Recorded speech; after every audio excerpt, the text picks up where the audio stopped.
বন্ধুরা, তোমরা সবাই কেমন আছো? আশা করি ভালোই আছো, সুস্থ আছো। আমিও খুবই ভালো আছি। বন্ধুরা, আমাদের বাড়ির পাশে একটি গাছ বাগান আছে। সেই গাছ বাগানের মধ্যে অনেকগুলো কলার গাছ আছে। সেই কলার গাছ থেকেই কলার মোচা পেড়ে নেব। তোমরা যারা যারা আমার চ্যানেলটিকে এখনও সাবস্ক্রাইব করোনি, আমার চ্যানেলটিকে সাবস্ক্রাইব করে আমার পাশে থেকো। তোমরা যারা আমার বন্ধু হতে চাও বা আমাকে বন্ধু করে নিতে চাও, কমিউনিটিতে গিয়ে বলবে।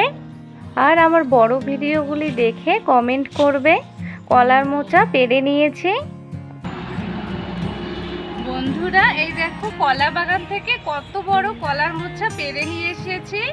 এই কলার মোচা দিয়েই তোমাদের বানিয়ে দেখাবো কলার মোচার মুচমুচে পকোড়া।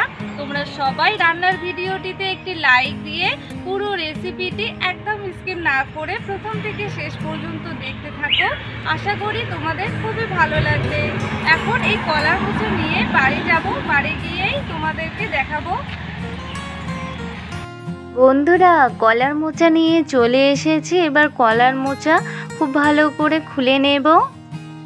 নিয়ে একটু কলার মোচা কেটে তোমাদের দেখাই। কলার মোচার ফুলের মধ্যে যে লম্বা সরু শক্ত শীষ আছে আর একটা পাতলা প্লাস্টিকের মতো সাদা অংশ আছে, ফেলে দেব। কলার মোচার লম্বা সরু শীষ আর পাতলা প্লাস্টিকের মতো অংশটি ফেলে দিয়েছি। এবার একটি কাটারি দিয়ে ছোট ছোট টুকরো করে কেটে নেব। এভাবে করে সম্পূর্ণ কলার মোচা কেটে নেব। কলার মোচা কেটে নিয়ে জল দিয়ে একদম পরিষ্কার করে ধুয়ে নিয়েছি।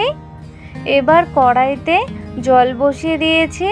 এবার এখানে সামান্য একটুখানি হলুদ গুঁড়ো দিয়ে দিলাম। এবার হলুদ গুঁড়ো জলের সঙ্গে খুব ভালো করে মিশিয়ে নিয়েছি। এবার এখানে পরিষ্কার করে ধুয়ে রাখা কলার মোচা দিয়ে দিলাম।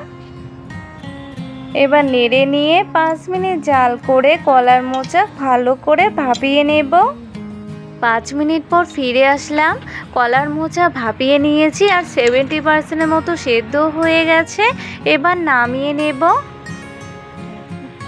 ভাপানো কলার মোচা অনেকগুলো হয়েছে, তাই কিছু রেখে দিয়েছি, পরে সবজি করব। এখানে কলার মোচা নামিয়ে নিয়ে খুব ভালো করে হাত দিয়ে চেপে চেপে জল ঝরিয়ে নিয়েছি।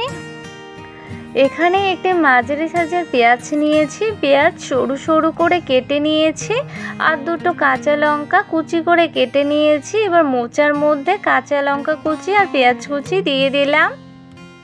এবার এখানে দিয়ে দেব সামান্য একটু হলুদ গুঁড়ো আর দিয়ে দেব পরিমাণ মতো লবণ। এবার এখানে দিয়ে দেব সামান্য একটু কাশ্মীরি লাল লঙ্কা গুঁড়ো, তোমরা নাও দিতে পারো। এবার এখানে 1 চা চামচ বেসন দিয়ে দেব আর দিয়ে দেব 2 চা চামচ আতপ চালের গুঁড়ো।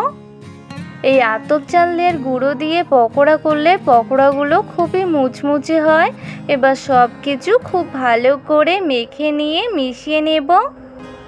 সব কিছু মেখে নিয়ে খুব ভালো করে মিশিয়ে নিয়েছি। চলো তাহলে বন্ধুরা, এবার পকোড়াগুলো ভেজে নেব। কড়াই গরম হয়ে গেছে। এবার কড়াইতে দিয়ে দেব একটু বেশি করে সর্ষের তেল। নেড়ে নিয়ে তেল হালকা গরম করে নেব। এবার জাল একদম লোতে রেখে কলার মোচার মিশ্রণটি থেকে অল্প অল্প করে নিয়ে তেলের মধ্যে দিয়ে দিচ্ছি। বন্ধুরা, তোমরা কে কে এইভাবে কলার মোচার পকোড়া বানিয়ে খেয়েছো অবশ্যই কমেন্টে জানাবে। এখন জাল কিন্তু একদম লো আঁচেই থাকবে। এবার জাল লো টু মিডিয়ামে করে কলার মোচার পকোড়াগুলো উল্টে পাল্টে লালচে মুচমুচে করে ভেজে নেব। বন্ধুরা, তোমরা যারা সব সময়ের জন্য আমার ভিডিওগুলি ফুল ওয়াচ করো তাদেরকে জানাই অনেক ধন্যবাদ।